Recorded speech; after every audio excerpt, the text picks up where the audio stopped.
Hi hello সবাই কেমন আছো? আশা করি ভালো আছো। আজ একটা নতুন ভিডিওতে সবাইকে স্বাগত জানাই। আজকে মক টেস্টের সিরিজ এবং একজন কমেন্ট করেছিল যে টপিক ওয়াইজ করে মানে একটু করে দিতে। তো আমি চেষ্টা করব অবশ্যই টপিক ওয়াইজ। তো যে টপিকগুলো মনে হচ্ছে খুব ইম্পর্টেন্ট সেই টপিকগুলোর ওপরেই করব, কারণ সময় বেশি নেই।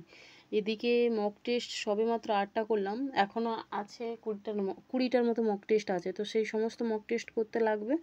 তো খুবই সহজ কোশ্চেন, কিন্তু সহজ কোশ্চেনের মধ্যেও আমরা এমন এমন জায়গাগুলোতে ভুল করে ফেলি যে এই কোশ্চেনগুলোকে মানে প্র্যাকটিস করার জন্য খুব দরকার।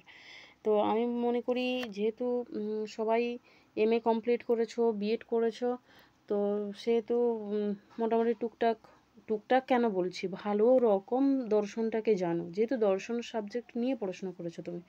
তো সেই তার উপরে সবার খামতি থাকে।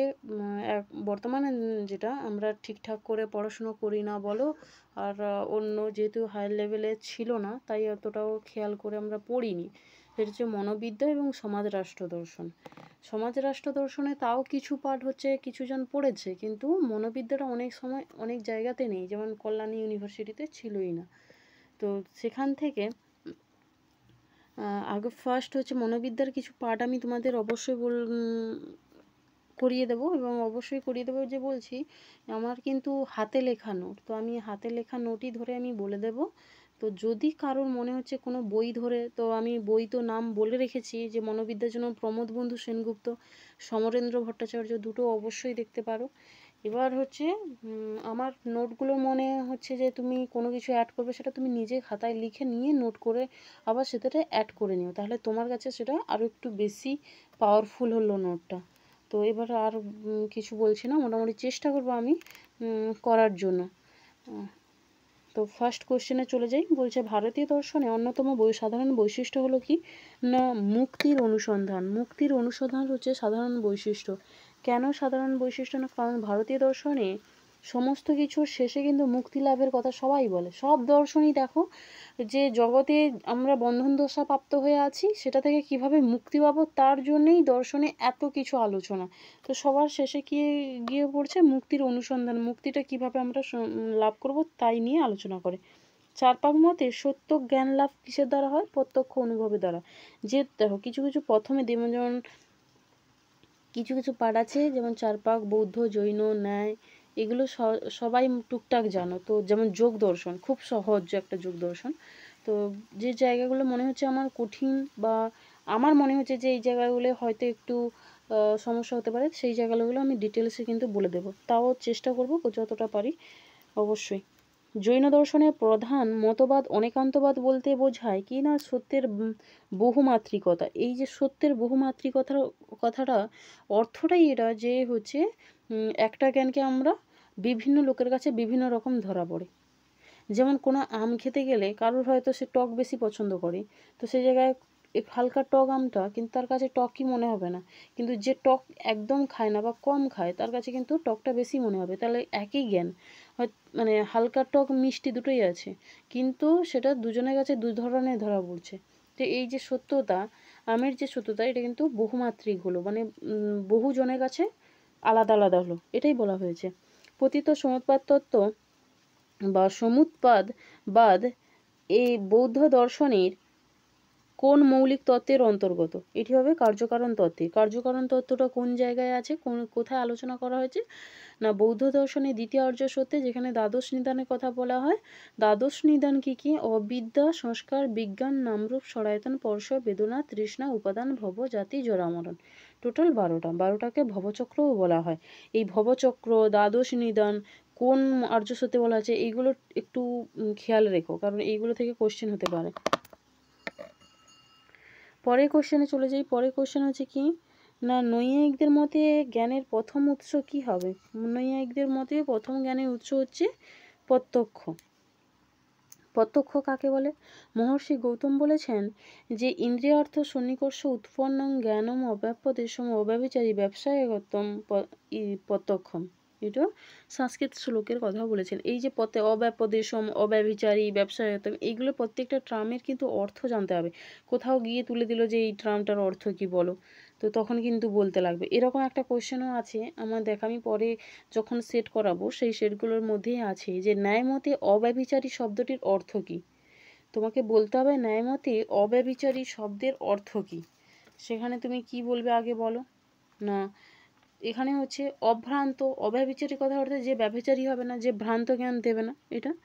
আচ্ছা, এরপরে 6 দাগে কোশ্চেনে চলে যাই। বলছে দর্শনে পদার্থের সংখ্যা কত? পদার্থের সংখ্যা কয়টি? না, পদার্থের সংখ্যা 7টি। কি কি? দ্রব্য, গুণ, কর্ম, সামান্য, বিশেষ, সমবায় এবং অভাব।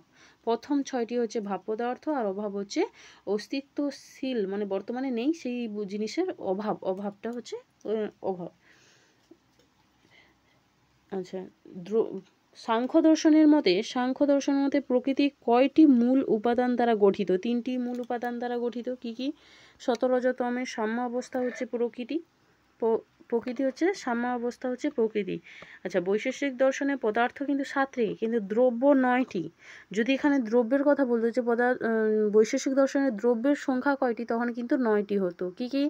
ক্ষিতি, অবতেজ, মরুদ, বোম, দিক্কাল, আত্মা, মন। টোটাল 9টি। যোগ দর্শনের 8টি অঙ্গের মধ্যে প্রত্যাহার কথার অর্থ কী? ইন্দ্রিয় সংযম। ইন্দ্রিয়কে সংযম করতে হবে, তবেই হচ্ছে পরপর ধ্যানের দিকে আমরা অগ্রসর হতে পারি। শ্বাস নিয়ন্ত্রণ, এটা কি বলতো? শ্বাস নিয়ন্ত্রণ হচ্ছে প্রাণায়াম। প্রাণায়ামের 3টে পার্ট থাকে, প্রেরক, রুচক, কুম্ভক। এটা মীমাংসা মতে অর্থাপত্তি কি? আচ্ছা, অর্থাপত্তি কাকে বলে আগে বলি। সেটা হচ্ছে অর্থের আপত্তি। যেখানে কোনো কিছু একটা বাক্য বললাম, তার অর্থের আপত্তি মানে আপত্তি যদি থাকে, বাক্যের আপত্তি যদি থাকে, তখন সেখানে অর্থাপত্তি ঘটে। অর্থাপত্তি অনুপস্থিতির মাধ্যমে ধারণা, মানে অনুপস্থিতি। ধরো বলছে আমার মেয়ের নাম হচ্ছে সংঘমিত্রা, তো বলছে সংঘমিত্রা মোটা, অথচ সে দিনে খায় না। তাহলে এখানে কি উপস্থিত আছে? মানে অনুপস্থিত আছে, তাহলে রাত্রে খায়। তো এই যে কথাটা, এটা হচ্ছে অর্থাপত্তি। পরের কোশ্চেনে চলে যাই।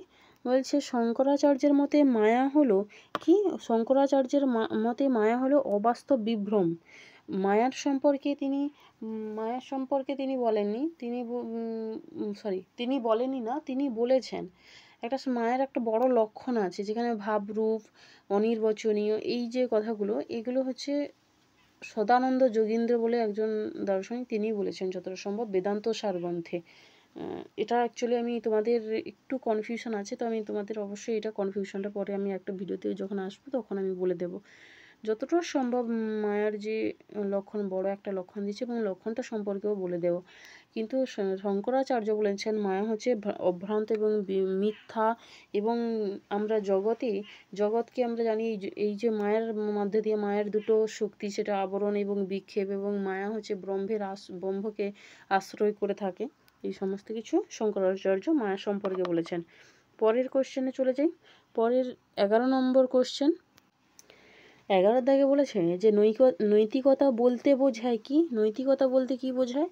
না শুধু আইন মেনে চলা, না সমাজে ভালো মন্দের নিয়ম, ধর্মীয় বিশ্বাস, মনস্তাত্ত্বিক অভিব্যক্তি। এর সঠিক উত্তর হবে সমাজে ভালো মন্দের নিয়ম বিচার করে কে? নৈতিকতা। আমাদের কোনটা করা উচিত, কোনটা করা উচিত নয়, সেই সমস্ত কিছু নিয়ে আলোচনা করে নীতিবিদ্যা, এবং নৈতিকতা সেটাই হচ্ছে নৈতিকতা।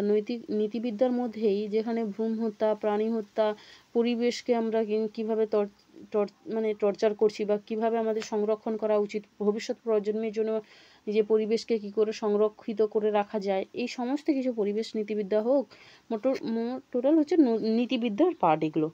কোনটি নৈতিক কাজ নয়? বলছে কোনটি নৈতিক কাজ নয়? কত পালনে আত্ম উৎসর্গ, না প্রতিশ্রুতি পালন, না দুর্ঘটনাক্রমে কিছু করা, না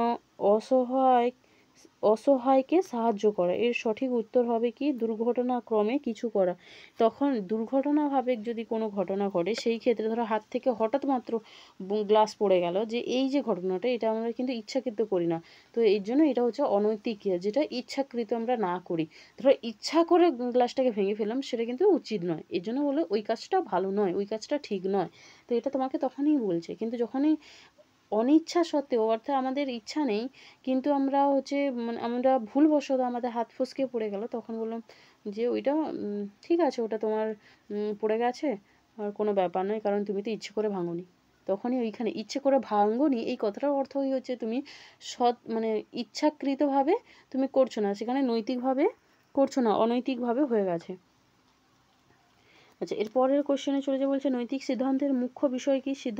নৈতিক সিদ্ধান্তের মুখ্য বিষয় হলো যুক্তি এবং মূল্যবোধ। যুক্তি এবং মূল্যবোধ, কারণ আমরা কোনো কিছু যখন নৈতিকতার সিদ্ধান্তে পৌঁছবো তখন সেটা যুক্তি থাকবে এবং মূল্যবোধ থাকবে, তবেই হচ্ছে আমরা সেটা তার যুক্তিযুক্ত বলে বিশ্বাস করব। নৈতিক সিদ্ধান্তের বস্তু বা অবজেক্ট অফ মোরাল জাজমেন্ট হলো কি না কর্মই হচ্ছে কেবলমাত্র যেটা আমরা ইচ্ছাকৃত করি বা অনিচ্ছাকৃত করি এবং সেটাকেই আমরা ব্যাখ্যা এবং বিশ্লেষণ করে থাকি এবং সেটাই নৈতিক বা অনৈতিক সেটা আমরা যাচাই করে থাকি।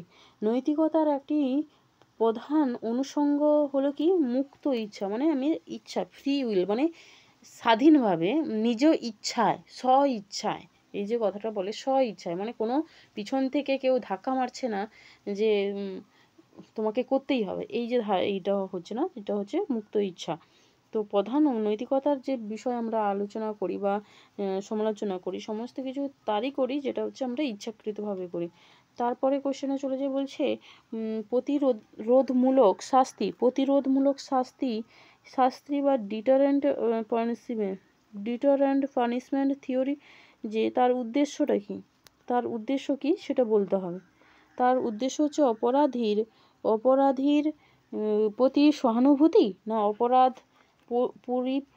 পুনরাবৃত্তি রোধ, সমাজে সমতা আনা, না রাষ্ট্রীয় নিয়ন্ত্রণ। এটা সঠিক উত্তর হচ্ছে অপরাধ পুনরাবৃত্তি রোধ।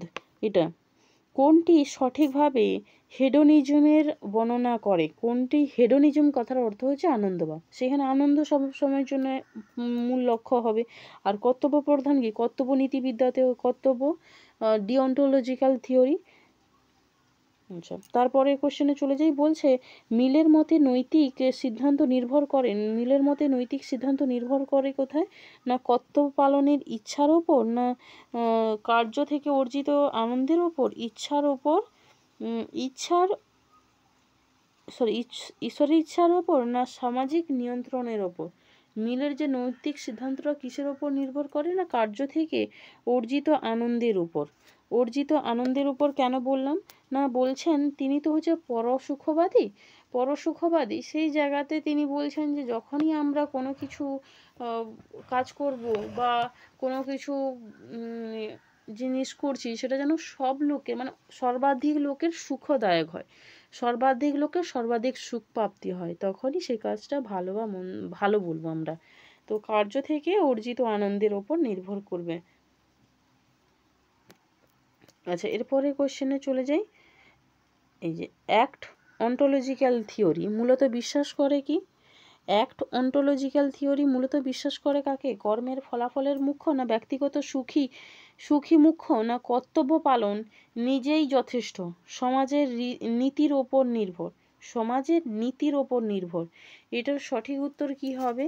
না এটা হবে কর্তব্য পালন নিজেই যথেষ্ট। বলছে অ্যাক্ট মানে ডিওন্টোলজিক্যাল থিওরিতে তো কর্তব্য মেন, তো সেখানে অ্যাক্ট যখন করার কথাটা হচ্ছে তখনই কি বলছে? কর্মের কথা আসছে। বলছে কর্তব্য পালনই নিজেই যথেষ্ট। তো এর সঠিক উত্তর হচ্ছে সি।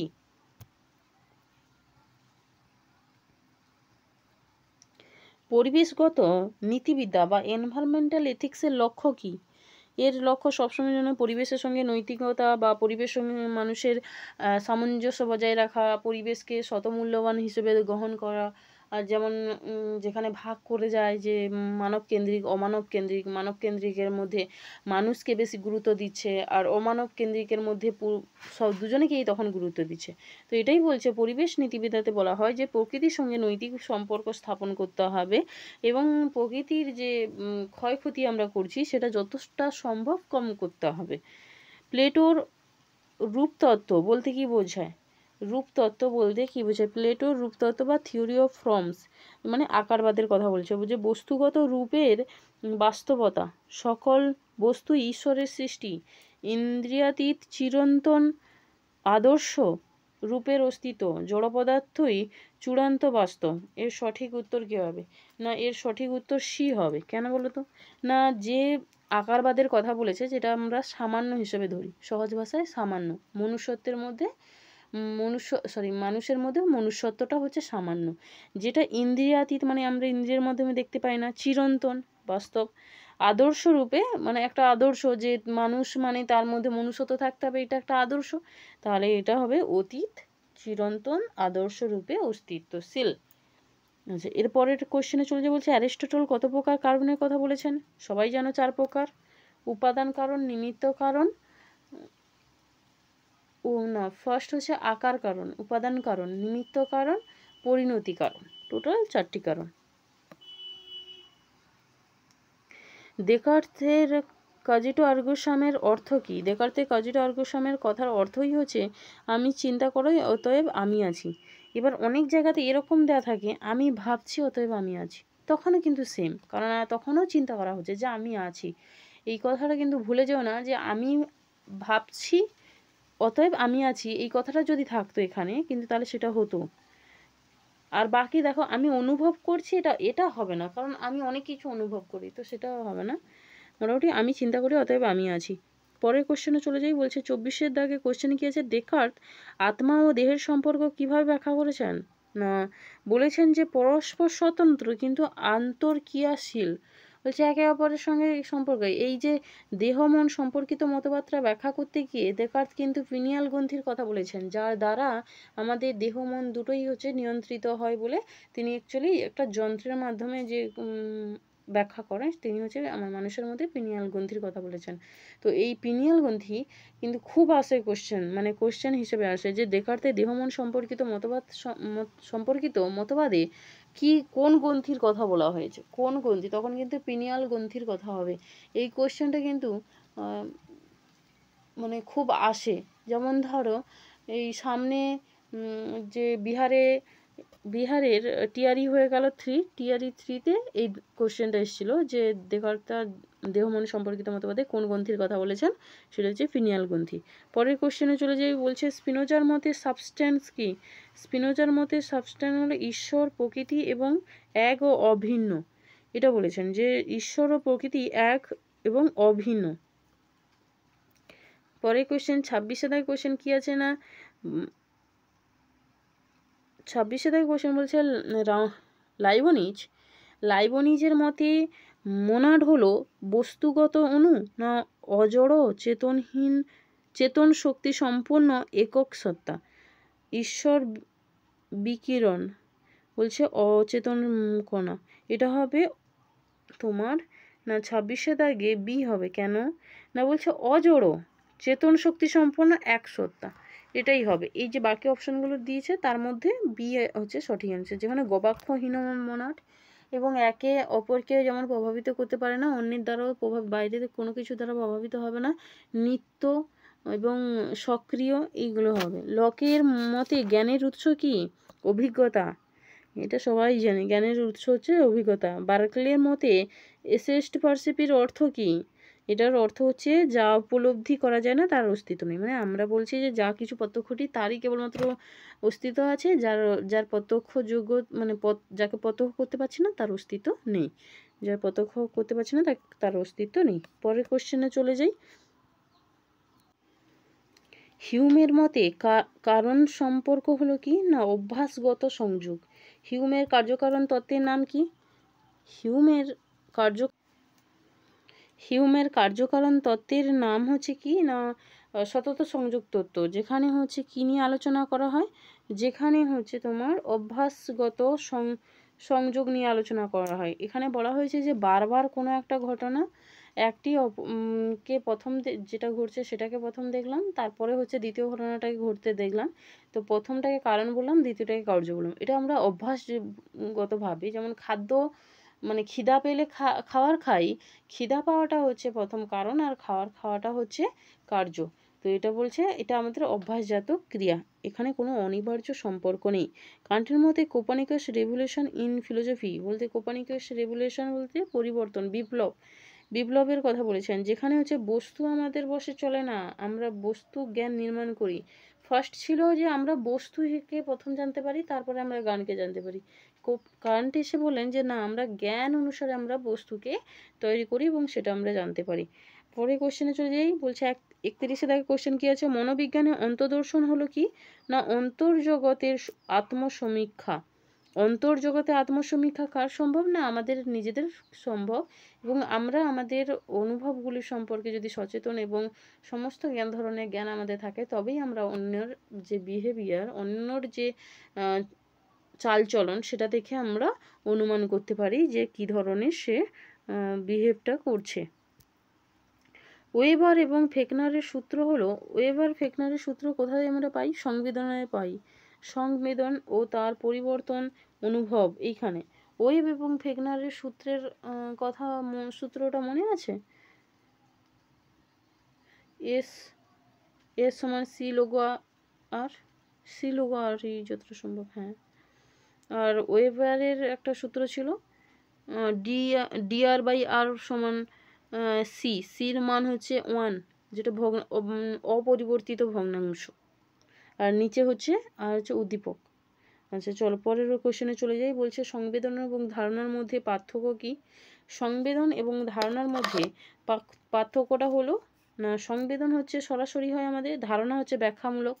কোনো বিষয় সম্পর্কে ফার্স্ট তো আমাদের সংবেদনটা হয় কোনো বিষয়ের সঙ্গে সংযুক্ত হচ্ছে, সেটা হচ্ছে সংবেদন। তারপর সেটাকে ব্যাখ্যা যখন করছি সেটা হচ্ছে ব্যাখ্যাত্মক। স্মৃতির একটি গুরুত্বপূর্ণ নিয়ম কি? স্মৃতির একটি গুরুত্বপূর্ণ নিয়ম হচ্ছে পুনরাবৃত্তি, মানে পুনরায় আমাদের যেমন অনেক জিনিস, মানে এই ধরো পড়া শুরু করলে আমরা অনেক জিনিস ভুলতে থাকি, যেটা আমরা প্রথমে পড়ি, তারপরে পরেরটা যেটা পড়ি পরেরটা মনে থাকে, মানে যেটা আমি পড়ে যাচ্ছি সেটা পেছনে যে অংশগুলো ভুলতে শুরু করি। তো সেটা কেন হয় না, আমরা সেটা পুনরায় আবার তাকে রিভিশন মারছি না বা পুনরাবৃত্তি করছি না, এর ফলে আমরা ভুলতে শুরু করি। মনোযোগের প্রকৃতি কি? বলছে মনোযোগের প্রকৃতি হলো না নির্বাচনী। প্রকৃতিটা হচ্ছে নির্বাচনী এবং পরিবর্তনশীল। পরিবর্তনশীল মনোযোগের হচ্ছে পরিবর্তনশীল হবে, নির্বাচনী হবে, মানে কোন জিনিসটার ওপর আমরা বেশি মনোযোগী দেব। যেমন মেয়েরা, একটা এক্সাম্পল হিসাবে বলি, মেয়েরা হচ্ছে প্রচুর সিরিয়ালের প্রতি অ্যাডিক্টেড হয়। সিরিয়াল হচ্ছে টুকুস করে একটু চোখটা বাড়িয়ে দেবে। আর ছেলেদের কথা বলি, ছেলেরা হচ্ছে এই বিশ্ব আইপিএলটা হচ্ছে, টুকুস করে কেন, মানে যথারীতি আজ সন্ধ্যাতে খেলা, তো সারাদিন চলছে, নেট সেভ করা চলছে যে আজ রাত্রে আমরা খেলা দেখব, এই যে ব্যাপারগুলোও ঘটে। সেখানে মনোযোগ বেশি দিচ্ছি যে আজকে নেটটা কম ইউজ করতে হবে, রাত্রে ইউজ করতে হবে, কেন না সেখানে গিয়ে আমরা খেলা দেখব। তো এই যে ব্যাপারগুলো থাকে, এখানে আমরা নির্বাচনী করি এবং পরিবর্তনশীল হয়।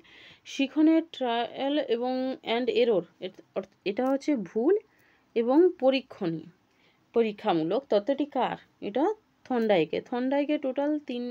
টোটাল মূল সূত্র 3টি, গৌণ সূত্র 5টি। থর্নডাইক হচ্ছেন কার উপর পরীক্ষা করেছেন? বিড়ালের ওপর। থর্নডাইক বিড়ালের ওপর করেছেন। আর গেস্টালবাদীরা হচ্ছে শিম্পাঞ্জির ওপর করেছিল, শিম্পাঞ্জি। আর হচ্ছে প্যাভলভ করেছিলেন, যেটা হচ্ছে সাপেক্ষ প্রতিবর্তকীয়, সেটা হচ্ছে কুকুরের উপর। তো বিড়ালের উপর করেছিল। টোটাল হচ্ছে 3টি মূল সূত্র ছিল, ফল লাভের সূত্র, তারপর অনুশীলনের সূত্র, আর হচ্ছে প্রস্তুতি বা উন্মুখতার সূত্র।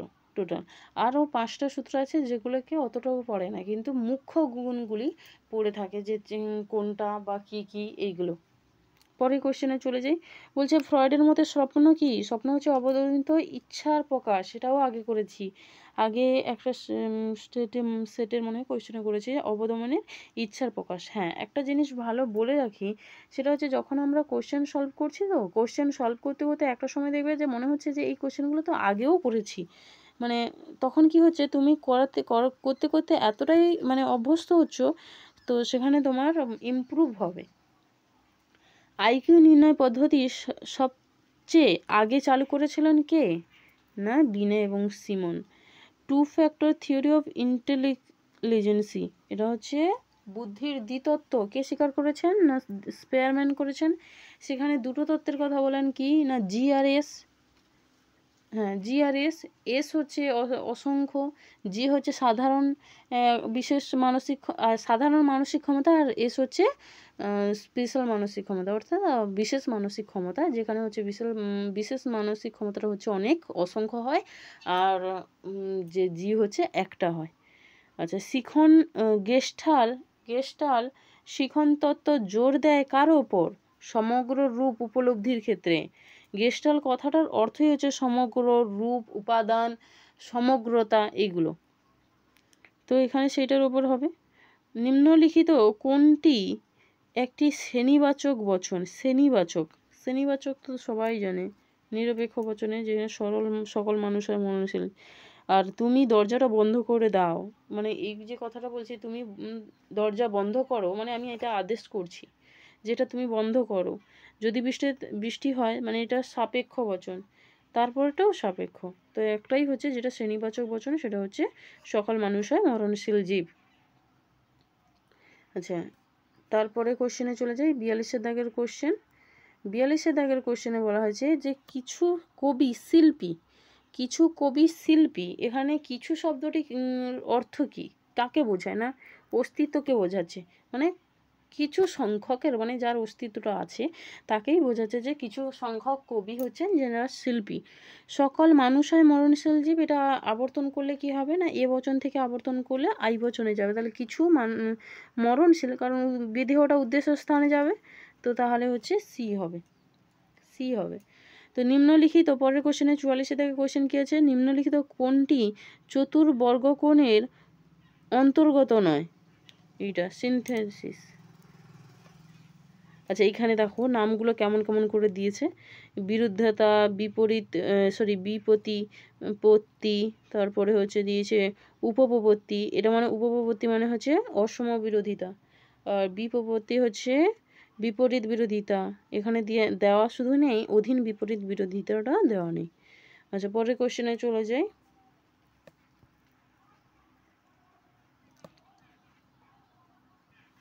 বলছে ভেন ডায়াগ্রাম ব্যবহার করা হয় কোথায়? ব্যবহার করা হয় ভেন ডায়াগ্রামটা ব্যবহার করা হয় না সিদ্ধান্ত নির্ণয়ের জন্য। দেখবে নিরপেক্ষ ন্যায়ের সিদ্ধান্ত নির্ণয়ের ক্ষেত্রেও আমরা ভেন ডায়াগ্রাম ব্যবহার করে থাকি। হাইপোথেটিক্যাল সলিলিজমের উদাহরণ বলো। এটা সঠিক উত্তর এ হবে, যেখানে হচ্ছে পি ইমপ্লাই কিউ ইমপ্লাই আর, অতএব পি ইমপ্লাই আর, এটা হচ্ছে তোমার বা এইচএস রুলস। এই রুলসগুলো কিন্তু খুব ভালো করে মুখস্থ করো, মনে রেখো, কারণ রুলস ম্যাচ লিস্ট দিতে পারে, আবার হচ্ছে কোনো একটা রুলস তুলে দিয়ে বলতে পারে যে এটা কি এইচএস না অ্যাড না হচ্ছে কনজাংশন না হচ্ছে সিম্পলি, এই ব্যাপারগুলো থাকতে পারে। এবং ধরো প্রতিস্থাপনের সূত্রের দিয়ে দিতে পারে, একটা পার্ট দিয়ে দিল, আরেকটা পার্ট তোমাকে চিহ্নিত করতে হতে পারে বা বলতে হতে পারে যে এই পার্টটা হবে। এই রুলসগুলো খুব মনে রেখো, কারণ এই রুলসগুলো থেকে যদি কোশ্চেন আসে কিন্তু এই নম্বরগুলো কাটা একদম যাবে না। পরের কোশ্চেনে চলে যাই।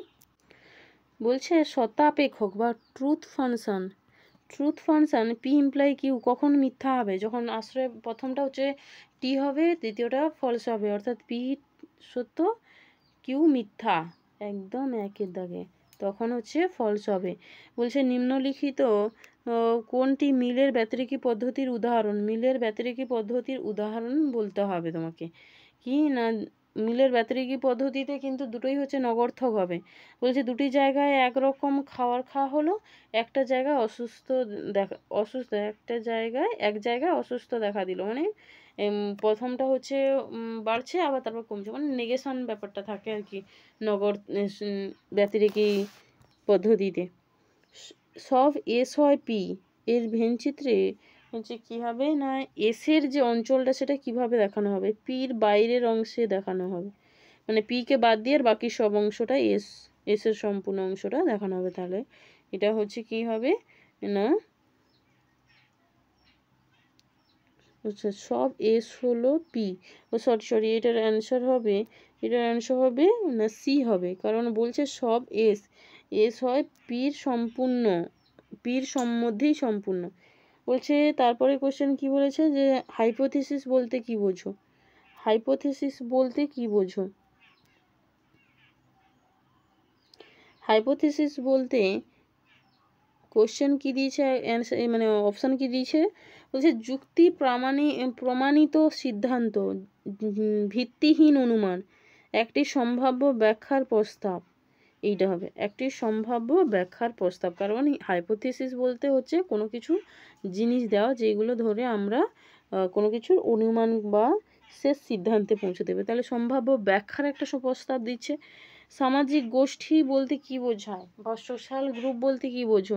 একই ধর্মের মানুষ, দুই বা ততোধিক ব্যক্তি যারা পারস্পরিক সম্পর্ক স্থাপন করে, এটা হচ্ছে যে সামাজিক গোষ্ঠী। যেমন ধরো এই চাকরি পাওয়ার পরে তোমরা যখন নতুন কোনো স্কুলে যাচ্ছ, সেই স্কুলের যার সঙ্গে তোমার বন্ধুত্ব হচ্ছে সেটা হচ্ছে বা সম্পর্ক হচ্ছে সেটা হচ্ছে সামাজিক গোষ্ঠীর মধ্যে পড়ে। দুই বা ততোধিক পারস্পরিক সম্পর্কের মধ্যে সম্পর্কটা স্থাপন করছো। সংস্থার বৈশিষ্ট্য কি হবে? সংস্থা হচ্ছে এক সাময়িক হয়, ব্যক্তিগত সম্পর্কের ওপর নির্ভর, সামাজিক নিয়মের ওপর নির্ভর করে। এটা হচ্ছে সামাজিক নিয়মের ওপর নির্ভর করবে সংস্থা। যেমন ধরো ওই যে এখন সমিতি, একটা সংস্থা, একটা সংস্থা হয় না, যেখানে কোনো একটা কাজের জন্য আমরা মিলিত হয়ে সেই কাজটা সম্পূর্ণ হলে আমরা আবার আলাদা হয় না, থাকেই একটা সংঘ বা সংস্থা, ইনস্টিটিউশন, প্রতিষ্ঠান। সামাজিক নিয়মের যেমন স্কুল, ইনস্টিটিউশনের কথার অর্থটা তারাই বুঝতে পারছো তো। স্কুলের একটা নিয়ম কানুন থাকে, সেটা সামাজিকভাবেই সামাজিক নিয়মের উপরই ভিত্তি করে গঠিত হয়। আচ্ছা, পরের কোশ্চেনটা কি আছে না, ফোকওয়ে এটা কি না,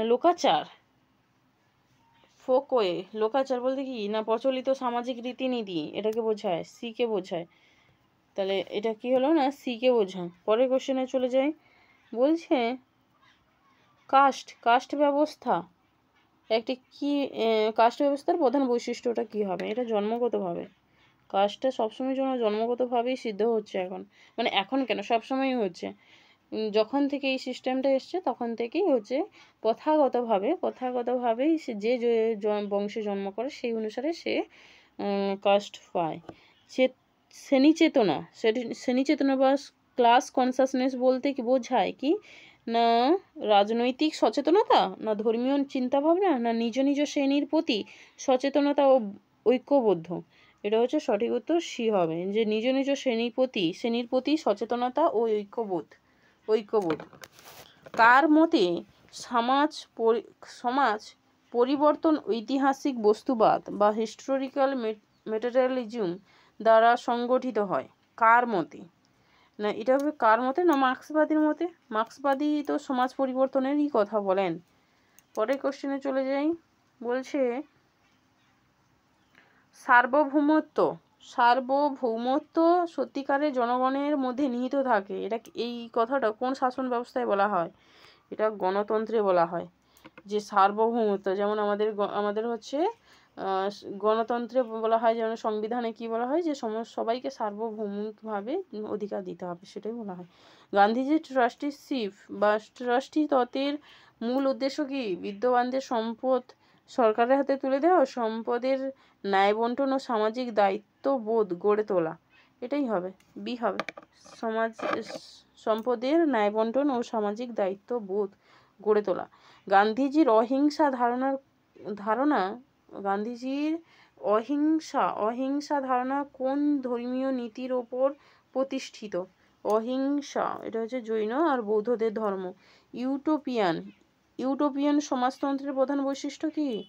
ইউটোপিয়ান সমাজতন্ত্রের প্রধান বৈশিষ্ট্য হচ্ছে না, আদর্শ সমাজের স্বপ্ন নির্ভর কল্পনা। বলছে যে আদর্শ সমাজের স্বপ্ন নির্ভর কল্পনার কথা বলবে ইউটোপিয়ান। আর এখানে বৈজ্ঞানিক কথাটা যখনই দিয়ে দিয়েছে তখন বৈজ্ঞানিক সমাজতন্ত্রের কথা আসবে। তো এই টোটাল হচ্ছে 7টা কোশ্চেন আজকে মোটামুটি সলভ করে দিলাম।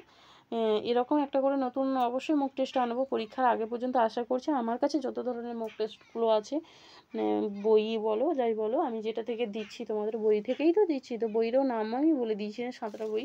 তবে হ্যাঁ, এটার কিছু অ্যান্সার ভুল দেওয়া আছে বইটাতে, তো সেগুলো আমি কারেকশন করেই তোমাদের বলছি। আর ঠিক আছে, আজকের মতন এটাই শেষ করলাম আজকের মতো ক্লাসটা। Thank you. আর অবশ্যই ভিডিওটা দেখার পরে কী ধরনের সমস্যা থাকছে বা ভুল থাকছে, কোথায় ভুল থাকছে, অবশ্যই আমার কারেকশানটা করে দিও। তো আমার জন্য সেটা খুব ভালো হবে, এবং কেমন লাগছে সেটা অবশ্যই জানিও।